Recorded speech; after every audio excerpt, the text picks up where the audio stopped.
To go to Adelaide, to a place called Highbury, a suburb of Highbury. The Adelaide Hills and the Adelaide Metropolitan Area on the western side of the Adelaide Hills.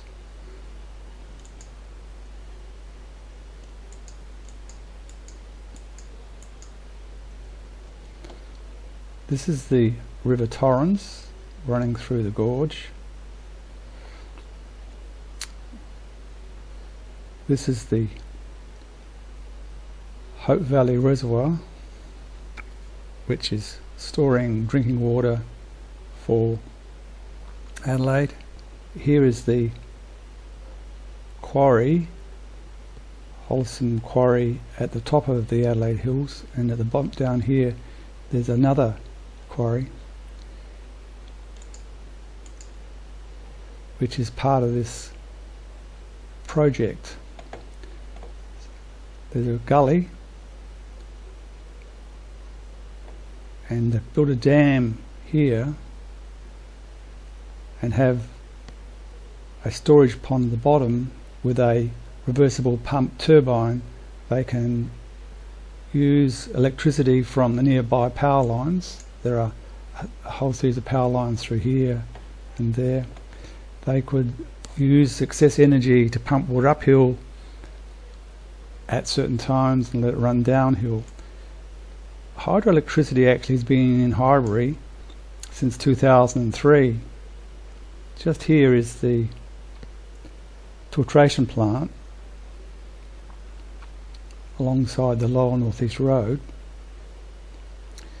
and water runs down the hill from the filtration plant into a turbine at this point, and SA Water, in partnership with Hydro Tasmania, has been generating electricity since that time, and in fact the facility has been expanded in recent times.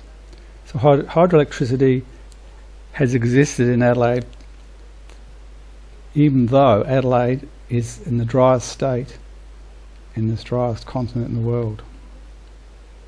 A view of the CBD of Adelaide from Anstey's Hill above Highbury, where the pumped hydro scheme is built, and here we can see the upper quarry, and above it some power lines which pass right past this proposed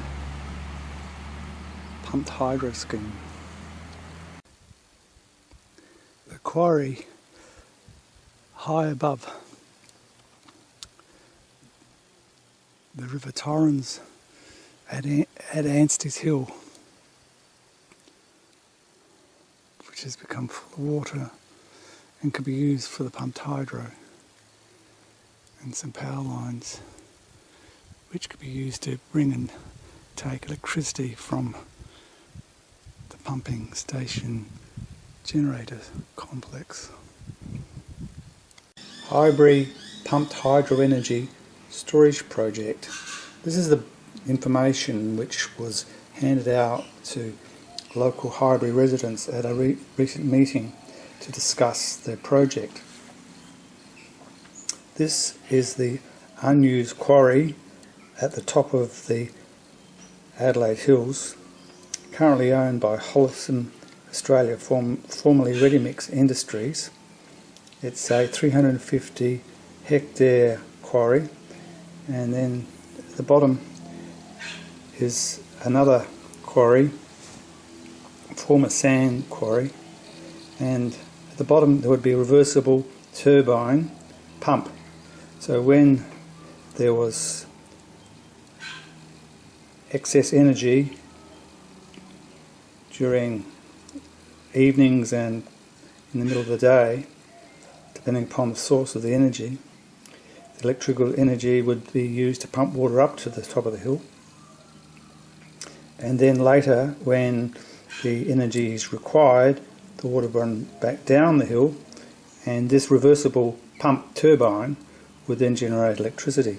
Halls Road, Highbury, and we are walking along Halls Road, and we're actually on the edge of the lower quarry, the sand and riverview quarry, and here we can see the water in the bottom of that quarry.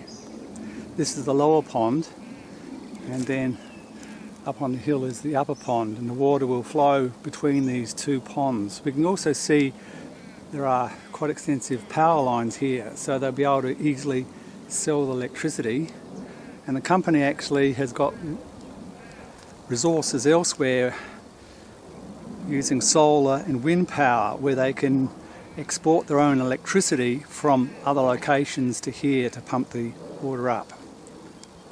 Electricity which I wouldn't be able to sell otherwise. You can see that the nearest houses are actually some distance away across this other area, which is now grass at the moment, which is the site of an old quarry filled in with rubbish, fermenting rubbish. And this is the lower sandpit quarry. It's part of the Highbury pumped hydro scheme. This is the top lake with the dam which would be built across the gully.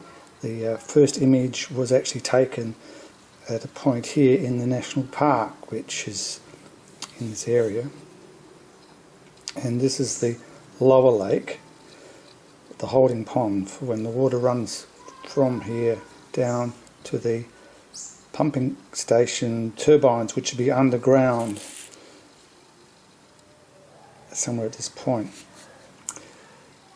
When the water is released from the top lake, the facility will be able to generate 300 megawatts for about 4.5 hours. This storage capacity of 1,250 megawatt hours is equivalent to that which is 10 times the capacity of the recent Tesla battery which was installed at Hornsdale Wind Farm. When refilling the top lake, the facility will consume up to 300 megawatts, and modern pumping hydro designs achieve a cycle efficiency of 85 to 90%. So there's enough capacity in terms of generators to run them for 4.5 hours.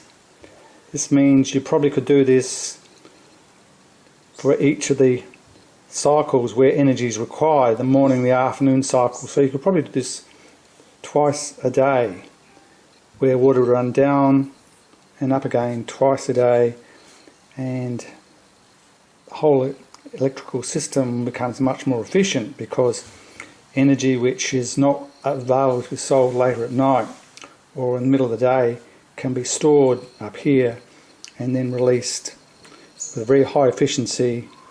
And the suburbs of Adelaide are just 1 or 2 kilometres away.